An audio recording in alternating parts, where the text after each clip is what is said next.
নমস্কাৰ welcome to this video আজিৰ ভিডিওত আমি যি আপকামিং এডিআৰই ৰিক্ৰুটমেন্ট এক্সামিনেশন আছে তাৰ বিষয়ে আলোচনা কৰিম আপোনালোকে জানে হয়তো যে সেপ্টেম্বৰ আৰু অক্টোবৰ মাহত এডিআৰইৰ যিবিলাক ৰিক্ৰুটমেন্ট টেষ্ট ৰিটেন টেষ্ট সেইবিলাক কণ্ডাক্ট কৰা হ'ব এইখিনি ৰিলেটেড কিছু কথা আজি ভিডিওত মই আলোচনা কৰিব বিচাৰিছো গতিকে আপোনালোকে চাই থাকক ভিডিওটো কিছু দৰকাৰী কথা আলোচনা কৰা হ'ব এতিয়া মেইন কথা হল যে আপোনালোকৰ মানে কিমানে এপ্লাই কৰিছে তাৰ কিমান পাৰ্সেন্টেজৰ চাকৰি পাব আৰু এইবাৰৰ এক্সামিনেশন এডিআৰই এক্সামিনেশন বিলাক কিন্তু কম্পিটিটিভ হ'ব ওকে গতিকে ভ্যাকেন্সি কিমান আছে সেইখিনি চালিছো প্ৰথমতে এটা ওভাৰভিউ ভ্যাকেন্সি গ্ৰেড 3 আছে 7600 আৰু গ্ৰেড 4 আছে 5000 টোটাল ভ্যাকেন্সি হল 12600 12600 এতিয়া যে মিডিয়াত পাবলিশ হৈছে সেই হিচাপে এপ্লাই কৰিছে টোটাল 18 লাখ ক্যান্ডিডেট 18 লাখ ক্যান্ডিডেটে এবাৰ এপ্লাই কৰিছে মানে 18 লাখ এপ্লিকেশনৰ বিপৰীতে কিন্তু মাত্ৰ 12600 গৰাকীকে এইবাৰ সিলেক্ট কৰা হ'ব বাছনি কৰা হ'ব পার্সেন্টেজ হিচাপত কিমান 0.7% মানে আমি যদি কয় 100 জন টোটাল 100 জনে এপ্লাই কৰিছে তাৰ 0.7 জনেহে চাকৰি পাব এটা 0.7 জন মানে মানুহ তো পয়েন্ট হিসাব কৰিব নোৱাৰো এজন মানুহ দুজন মানুহ তেনেকুৱা মানে ধৰক যদি 1000 এ এপ্লাই কৰিছে 1000 জন এপ্লাই কৰিছে তেনে হলে মাত্ৰ 7 জনেহে চাকৰি পাব সেই হিচাপে আপোনালোকে ধৰি লব পাৰে 1000 ৰ বিপৰীতে 7 জনে পাব চাকৰি এতিয়া মানে 7 জনে চাকৰি পালে বাকি 993 জনৰ কি হ'ব কম্পিটিশনৰ লেভেলটো আপোনালোকে অলপ ভাবিছা কি লেভেলৰ কম্পিটিশন হ'ব এবাৰ এইখিনিতে এটা কথা মই মানে ক'ব বিচাৰিছো যি 18 লাখে যি এপ্লাই কৰিছে এক্সামিনেশনত কিন্তু এই সমগ্ৰ 18 লাখ এপিয়াৰ নহয় কি কাৰণে এপিয়াৰ নহয় কৈছো মই ধৰক কিছুমান অলৰেডি কোনো জবত চাকৰিত এংগেজ হৈ আছে প্ৰাইভেট সেক্টৰ হওক বা কোনোবা নিজৰ বিজনেছত মানে এংগেজ হৈ আছে বা কোনো হয়তো চৰকাৰী চাকৰিয়ে কৰি আছে হয়তো যোৱা বছৰ এডিআৰইত তেওঁলোকে পাইছে এমপ্লয়মেন্ট কিন্তু আকৌ এবাৰ মানে পোষ্ট ভাল পোৱা নাই বা প্লেস অফ পোস্টিং ভাল হোৱা নাই সেইবিলাক কাৰণত ধৰক আকৌ এবাৰ কোনোবা এপ্লাই কৰিছে গতিকে এই আটেই কেইজনে 18 লাখে যে ধৰক পৰীক্ষাত বহিব তেনেকুৱা কোনো কথা নাই আৰু বহুতৰ ধৰক মানে যেটো প্ৰিপাৰেচন কৰিব লাগে এনে ধৰণৰ এক্সামিনেশন ক্ৰ্যাক কৰিবৰ কাৰণে সেই প্ৰিপাৰেচন বহুতৰ নাই হোৱা বা বহুতেই কৰিব নোৱাৰে বিভিন্ন কাৰণত কৰিব নোৱাৰে কাৰো পাৰ্সোনাল সমস্যা থাকে বা কাৰো ধৰক ঘৰুৱা সমস্যা থাকে পাৰি ইত্যাদি কথা গতিকে এই সমগ্ৰ 18 লাখে যে পৰীক্ষাত বহিব তাৰ কোনো মানে গ্যাৰান্টি নাই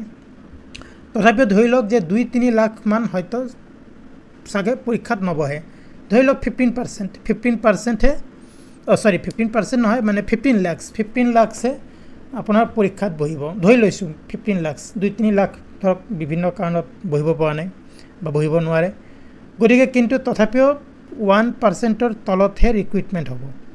ষ্টিল ৰিক্ৰুটমেন্টৰ কাৰণে যেটো কম্পিটিশন হ'ব সেই কম্পিটিশন কিন্তু বহুত বেছি পৰিমাণে হ'ব আৰু এইবাৰ এপিএস মানে এডিআৰইৰ আটাইতকৈ যেটো গুৰুত্বপূৰ্ণ কথা সেইটো হ'ল নেগেটিভ মাৰ্কিং যোৱা বছৰ মানে 2022 চনত যোৱাবাৰৰ যেটো এডিআৰই কৰা হৈছিল তাত নেগেটিভ মাৰ্কিং নাছিল মানে আপুনি আটাইকেইটা এনসাৰ যদি মানে এনসাৰকেলো কৰিছিল আটাইকেইটা কোৱেশ্চনৰ এনসাৰ তথাপিও মানে নেগেটিভ মাৰ্কিংৰ কোনো ব্যৱস্থা নাছিল যিকেইটা শুদ্ধ হৈছিল তাৰ বেচিছত নম্বৰ দিয়া হৈছিল ক্যান্ডিডেটসকলক এইবাৰ কিন্তু কেছটো অলপ বেলেগ এইবাৰ যদি কোনো কোৱেশ্চনত 1 মাৰ্ক আছে 1 নম্বৰ আছে আৰু আপুনি যদি ভুল কৰিছে সেইটো প্ৰশ্নৰ উত্তৰ তেনেহলে 0.25 মাৰ্ক 0.25 মাৰ্ক কাট কৰা হ'ব মাইনাস কৰা হ'ব মানে 1/4 মাৰ্ক আন কথাত ক'বলৈ গ'লে যদি আপুনি 4টা প্ৰশ্নৰ ভুল উত্তৰ দিয়ে আপোনাৰ 1 নম্বৰ কটা যাব যদি দুটা প্ৰশ্নৰ ভুল উত্তৰ দিয়ে আপোনাৰ আধা নম্বৰ কটা যাব 0.5 মাৰ্কস ঠিক তেনেকৈ যিবিলাক কোৱেশ্চনত 2 নম্বৰ থাকে সেইবিলাক কোৱেশ্চনত যদি ভুল কৰে আপোনালোক সেইবিলাক কোৱেশ্চন তেনেহলে 0.5 মাৰ্ক আপোনাৰ কটা যাব বা দুটা প্ৰশ্ন ভুল কৰিলে আপোনাৰ 1 নম্বৰ কটা যাব এইখিনিতে আপোনালোকক সাৱধান হ'বলগীয়া হ'ল কাৰণ এইবাৰ ক্যান্ডিডেটস বেছি প্লাস নেগেটিভ মাৰ্কিং মানে এইবাৰ মানে যেটো মেৰিট লিষ্ট ওলাব মেৰিট লিষ্টত কিন্তু অতি কম পৰিমাণৰ ডিফাৰেন্স থাকিব দুজন ক্যান্ডিডেটৰ ধৰক 0.5 মাৰ্ক 0.25 মাৰ্ক 0.75 মাৰ্ক তেনেধৰণৰ ডিফাৰেঞ্চতহে এইবাৰ কিন্তু কেণ্ডিডেটসমূহৰ মানে যিটো মেৰিট লিষ্ট সেই মেৰিট লিষ্ট পাব্লিছ কৰা হ'ব গতিকে এইখিনিতে আপোনালোকক সাৱধান হ'ব লগা হ'ল আৰু যদি 100% চিয়'ৰ নহয় আপোনালোক কোনো এটা পাৰ্টিকুলাৰ প্ৰশ্ন ধৰক দুটা এনচাৰ আপোনালোকক কোনটো কাৰেক্ট হয় নহয় কনফিউজন হ'ব পাৰে ধৰক অপশ্যন এ আৰু বি এতিয়া যদি তেনেধৰণৰ কনফিউজন থাকে কোনটো কাৰেক্ট হ'ব কোনটো নহ'ব সেইটো এৰি দিয়ক ঠিক আছে আৰু যিবিলাক মানে আপুনি কনফিডেণ্ট সেইবিলাকৰ উত্তৰ প্ৰথমতে লিখক গতিকে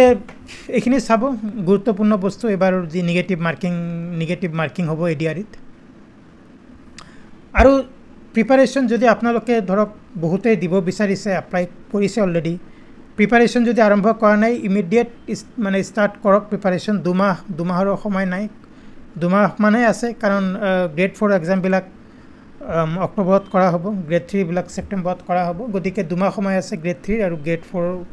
3 মাহমান সময় আছে গতিকে ইমিডিয়েট প্ৰিপাৰেশ্যন আৰম্ভ কৰক যদি আপুনি প্ৰিপাৰেশ্যন কৰি আছে বা 2022ৰ এডিআৰিত এপিয়াৰ কৰিছিলে তেনেহ'লে বহুতখিনি মানে প্ৰিপাৰেশ্যন হৈ আছে আপোনাৰ বা ৰেগুলাৰলি যদি আপোনালোকে প্ৰিপাৰেশ্যন কৰি আছে ভাল কথা আৰু যিসকলে আৰম্ভ কৰা নাই তেওঁলোকে অতি সোনকালে আৰম্ভ কৰক যদি চৰকাৰী চাকৰি পাব বিচাৰিছে তেনেহ'লে তাৰ বাদে কোনো উপায় নাই কাৰণ এইবাৰ কিন্তু কম্পিটিশ্যন অতি বেছি হ'ব নিগেটিভ মাৰ্কিং প্লাছ এপ্লিকেশ্যন কৰাৰ কেণ্ডিডেটৰ সংখ্যাও বহুত বেছি গিভ ইউৰ লেভেল বেষ্ট মানে আপোনাৰ যথাসাধ্য চেষ্টা কৰক মানে যিখিনি সম্ভৱ এতিয়া ধৰক আপোনালোকৰ বহুতে ধৰক কোনোবা হয়তো চাকৰি কৰিছে কিবা প্ৰাইভেট ছেক্টৰত হওক বা কাৰো নিজৰ ব্যৱসায় আছে বা অন্যান্য কিবা কামত এংগেজ হৈ আছে কিন্তু আপোনালোকে চৰকাৰী চাকৰি এটা বিচাৰিছে তেনেবোৰ লোকৰ ক্ষেত্ৰত কিন্তু অলপ অসুবিধা হ'ব পাৰে প্ৰিপাৰেশ্যন কৰাত কাৰণ দিনটো যদি আপোনালোক নিজৰ কামত ব্যস্ত থাকে হয়তো ইভিনিং টাইম সন্ধিয়া টাইম যদি আপোনালোকে উলিয়াই প্ৰিপাৰেশ্যন কৰিব পাৰে ভাল কথা গতিকে যিখিনি সম্ভৱ সেই হিচাপে চেষ্টা কৰক আৰু যিসকলে ধৰক কোনো তেনেকুৱা চাকৰি বাকৰি কৰা নাই জাষ্ট চাকৰি বিচাৰি আছে বা ষ্টাডিজ কৰি আছে তেওঁলোকে যিখিনি সম্ভৱ সেইখিনি চেষ্টা কৰক গিভ ইউৰ লেভেল বেষ্ট মানে যথাসাধ্য চেষ্টা কৰক কাৰণ এইবাৰ যদি ৰিক্ৰুইটমেণ্ট হয় 2024-25 ৰিক্ৰুইটমেণ্ট পৰৱৰ্তী ৰিক্ৰুইটমেণ্টবিলাক মেইনলি গ্ৰেড 3 আৰু গ্ৰেড 4 পোষ্টত পৰৱৰ্তী ৰিক্ৰুইটমেণ্ট মোৰ বোধেৰে 5-6 বছৰৰ ভিতৰত নহয় 2028-30 তেনেকুৱা সময়তহে চাগে ৰিক্ৰুইটমেণ্ট হ'ব গতিকে this is the best time মানে বেষ্ট সময় হয় এইখিনিয়ে যদি আপুনি চৰকাৰী চাকৰি বিচাৰিছে তেনেহ'লে আপোনাৰ যথাসাধ্য চেষ্টা কৰক কাৰণ নেক্সট টাইম গভৰ্ণমেণ্টে কেতিয়া ৰিক্ৰুইটমেণ্ট কৰিব কেতিয়া ভেকেঞ্চি ওলাব সেইবিলাক কথা এতিয়া ক'ব নোৱাৰি 5-6 বছৰ হ'ব পাৰে বা তাতকৈ বেছি সময় হ'ব পাৰে গতিকে নিজৰ সাধ্য অনুসৰি চেষ্টা কৰি থাকক আৰু take care of your health অতি গুৰুত্বপূৰ্ণ কথা স্বাস্থ্যৰ যত্ন লওক পঢ়া শুনা কৰিবই প্ৰিপাৰেশ্যন কৰিবই সেই হিচাপে সময়মতে খাওক শ্লিপ কৰক শুওক পাৰিলে লাইট এক্সাৰচাইজ কৰক এক্সাৰচাইজ কৰিব নোৱাৰিলে ইভিনিং ৱাক মৰ্ণিং ৱাক সেইবিলাক কৰক স্বাস্থ্যৰ যত্ন ৰাখক বেছি মানে জাংক ফুড ইত্যাদি বাদ দিয়ক জাংক ফুড নাখাব গতিকে এনেবোৰ কিছু কথা আছিলে আলোচনা কৰিবলগীয়া মেইনলি যিসকল মানে প্ৰিপাৰেশ্যন কৰি আছে এডিআৰি গ্ৰেড 3 আৰু গ্ৰেড 4 পোষ্টসমূহৰ কাৰণে আৰু মেইন ইম্পৰ্টেণ্ট কথা আকৌ এবাৰ কৈছোঁ নিগেটিভ মাৰ্কিং 100% চিয়'ৰ হ'লেহে এনচাৰ কেল কৰিব সেইটো এনচাৰ চিয়'ৰ নহ'লে এৰি দিয়ক যিবিলাক কুৱেশ্যন পেপাৰখন চাওক যিবিলাক পাৰে সেইবিলাক এনচাৰ কৰক আৰু যদি নোৱাৰে বা ধৰক কনফিউজ থাকে এনচাৰ কনফিউজন থাকে সেইখিনি এৰি দিয়ক কাৰণ নিগেটিভ মাৰ্কিঙৰ ফলতো কিন্তু মানে মেৰিট লিষ্টত বহুতখিনি প্ৰভাৱ পৰিব চ' ফ্ৰেণ্ডছ এইখিনি আছিলে আলোচনা কৰিবলগীয়া কথা মেইনলি এবাউট এডিআৰি যিসকল এডিআৰিৰ প্ৰিপাৰেশ্যন কৰি আছে কেণ্ডিডেট বহুত এইবাৰ মানে ধৰি লওক লেছ দেন 1%হে চাকৰি পাব মানে 100জন যদি এপ্লাই কৰিছে এজনতকৈও কম সংখ্যক ব্যক্তিয়েহে চাকৰি পাব গতিকে ভালকৈ প্ৰিপাৰেশ্যন কৰক এইখিনিয়ে কথা থেংক ইউ ভেৰি মাছ আজি ভিডিঅ' চোৱাৰ কাৰণে I wish you all the best আৰু অতি সোনকালে আমি এডিআৰি ৰিলেটেড আন এটা ভিডিঅ'ত লগ পাম See you soon.